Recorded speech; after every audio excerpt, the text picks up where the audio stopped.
What's up guys, and welcome back to Adventure Archaeology. If you're new to the channel, my name is Brandon, and on this channel we search for all kinds of history. If you're not subscribed, I'm going to invite you to do so. Today we're going to go out and explore a couple local streams and creeks in search of valuable antique bottles.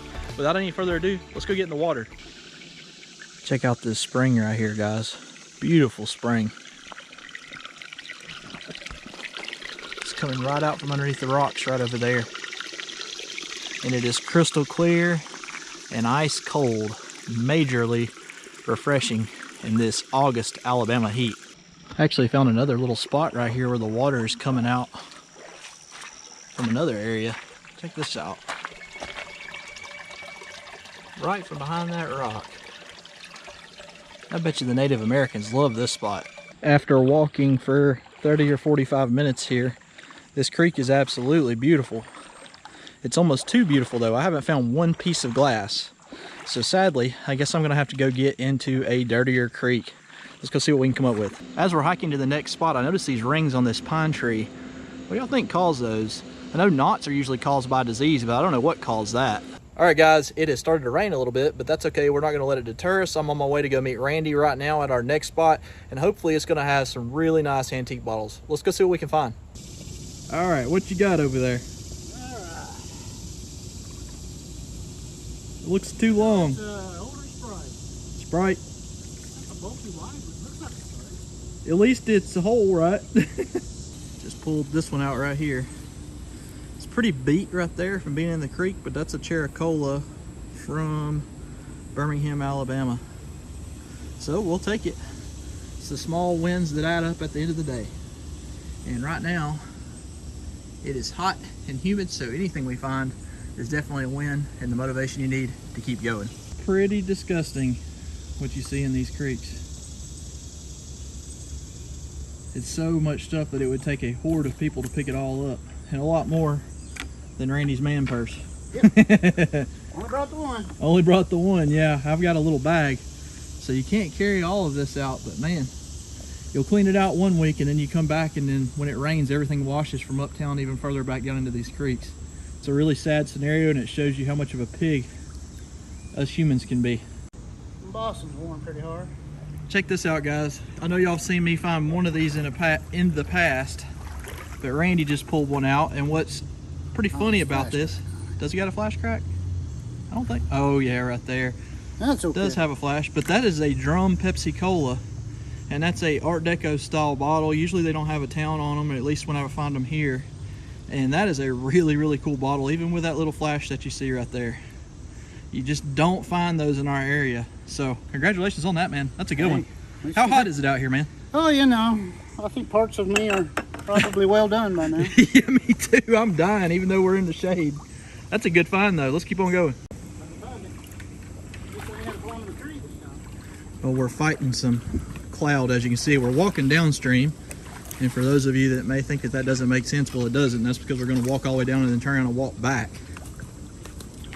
Well, the bad thing about the other two is they were still embedded. We have to catch them on the way back when the cloud goes away. Broken one.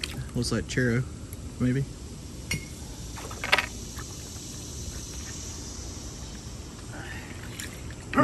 Another Chero. Just snatched this one up from the bottom. That is a really nice new grape with the top gone. You can see it's got the embossed grapes. There's a crack all the way down to about where my thumbnail is, but I think I can have it cut right there above the star to make that a drinking glass. And if so, it'll be the first new grape that I've ever been able to do that with. That is from Atlanta, Georgia. So it's a drinking glass, we'll take it. All right guys, we're gonna have to call it a day. Starting to rain again. We're gonna walk back up creek. We're gonna pick up the glass that we laid on the bank. For those of you that are new to the channel, maybe watching for the first time, and you see us set glass down, that's just because we don't want to be weighed down as we're walking in. When we walk back, we walk the exact same path and we pick stuff up. And if y'all know me, I recycle everything, from taking old broken bottles to making them into whiskey glasses, all the way to the little bitty small pieces, turning them into pieces of jewelry. That's what my wife does. So let's go see if we can get into something else. Decided to take a quick detour and go look at this spot that I've been to in the past.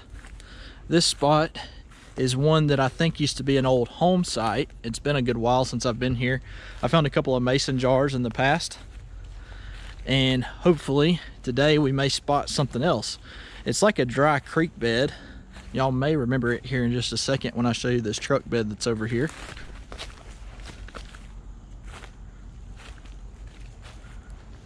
And hopefully I won't get any poison ivy in here. There's the truck bed. Let's go over here and take a look at it. Looks like it's a 70s or 80s Chevrolet truck bed. I know somebody had commented about it in the past, and I cannot remember what y'all told me. It's been there a good while though, and it looks like it's turned into a spot for the critters to hide. Possums and raccoons and all that kind of fun stuff.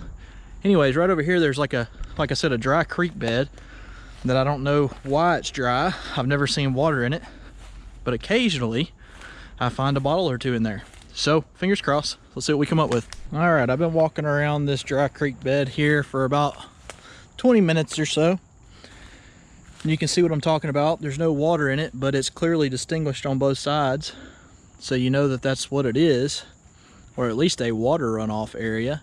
It gets kind of swampy back over there, but I have not found anything today. There hasn't been any goodies hiding here that I missed, so I may have cleaned this spot out, but while I was this close, I figured I would check it out. You never know what you missed, right? And right now the vegetation is thick too, and the mosquitoes are bad, so I may try it one more time in the fall or the winter time. Hey guys, quick pause from the video. I want to take just a second to recognize this week's sponsor, and that's Nordiv 8.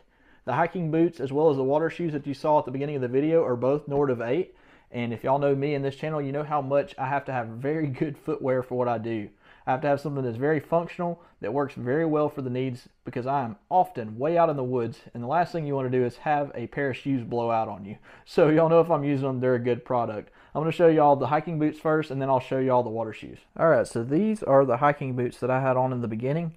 As you can see, they look very, very rugged, and that's exactly what I need. I like the fact that the clasps that the shoelaces are going through are actually steel, and you don't have to worry about them snapping like some of the cheaper plastic that you see on some hiking boots. You can see that it says Nordatex right there. I hope that my camera focuses, and that's because these are actually waterproof, and I'm often around water so often that is a huge deal. But the one thing that really caught my attention was the grip that is on the bottom of this shoe. I can't tell y'all how many times I slip, trip, and fall, often with my waders on, but when I'm hiking, that is one of the last things that I want to happen, and that grip right there really helps give you a little bit more security when you're walking, because it secures your footing all that much more so. Alright, let's take a look at the water shoes real quick. Alright guys, these are the water shoes that I had on in the beginning of the video. If you take a look down here at the bottom, you can see how they're shaped to really kind of go right where your toes are. And that makes a huge difference for me, because they just fit that much better and they don't try to slide off of your feet. I also like that they have that drawstring right there. You can draw it up tight around your ankle, and that keeps the sand, the dirt, and the rocks out of it. I've got a monkey spinning around in a chair over here, so I don't pay her no attention. But these right here are excellent, and I'm very excited to have this pair of water shoes without a doubt. Again, big thanks to Nordiv 8. There will be a link below for anybody that's interested in these shoes. Let's get right back to the video. Alright guys, finds of the day. Nothing spectacular this week, but that happens occasionally. The thing that I'm actually most excited about is that new grape that I'm going to be able to turn into a drinking glass. That Chericola is nice, but it is a common bottle. And we got 1, 2, 3, 19, 23 Coke variants that will all make very nice shot glasses. Randy did get the drum Pepsi, and he got a couple other things that he got in his bag, but we did go our separate ways, so sorry I'm not going to be able to show that to you guys. If you enjoyed the adventure, be sure that you're subscribed. Drop a comment, drop a thumbs up. All that good stuff helps us hit the algorithm and make this video go big. I appreciate all of y'all's support, and we'll catch you guys in the next video.